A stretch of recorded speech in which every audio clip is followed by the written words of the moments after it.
Moikka! Mä oon Anniina Keloflow Farmilta ja talvi on tullut.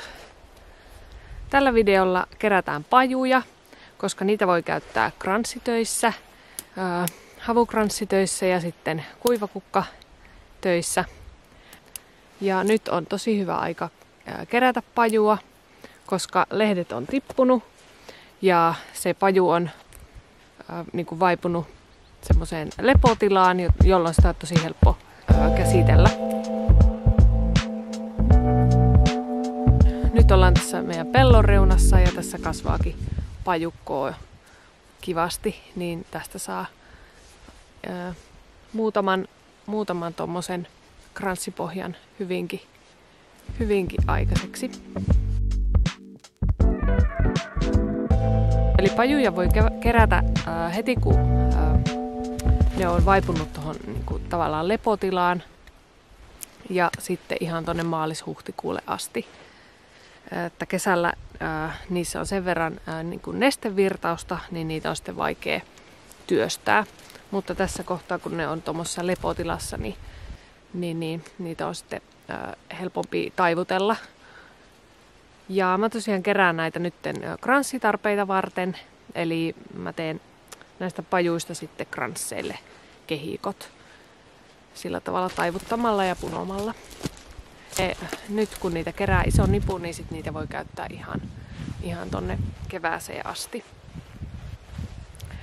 Kun ne säilytetään kuivassa ja viileessä, vaikka jossain varastossa, ja sitten liotetaan ennen käyttöä, niin niitä voi käyttää sitten vielä pitkäänkin.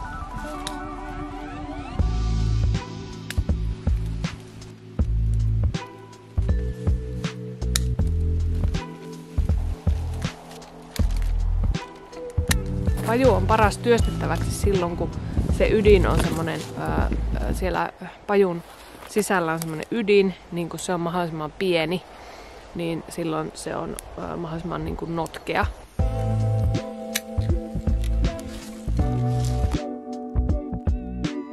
Joo, mulla tuli tossa vähän noita tommosia haarottuviakin pajuja matkaan, mutta ei sinne mitään, mä otan vähän siistin noita ja havukransseissa ne ei tuu niin näkyviin, niin ihan hyvin voi silti käyttää niitä. Mutta tosiaan kaikkein parhaimpia olisi sellaiset, missä ei ole vielä näitä niinku muita oksia, että se on vaan yksi tämmönen piiska. Ja pajuja saa kerätä omalta pihalta niin paljon kuin haluaa, mutta naapurin tontille ei saa mennä keräilemään ilman lupaa. Ei kuulu jokaisen oikeuksiin pajujen keräys.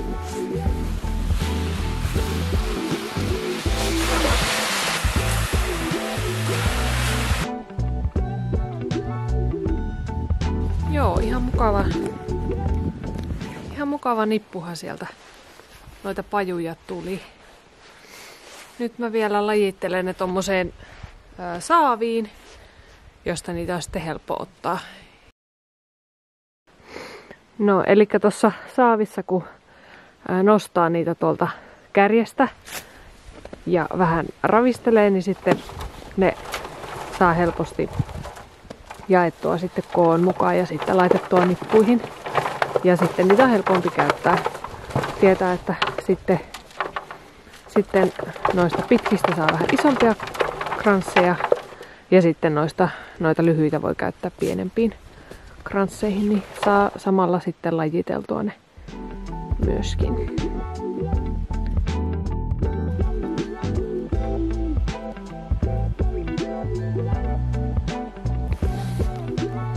Semmosia puuhia tällä kertaa.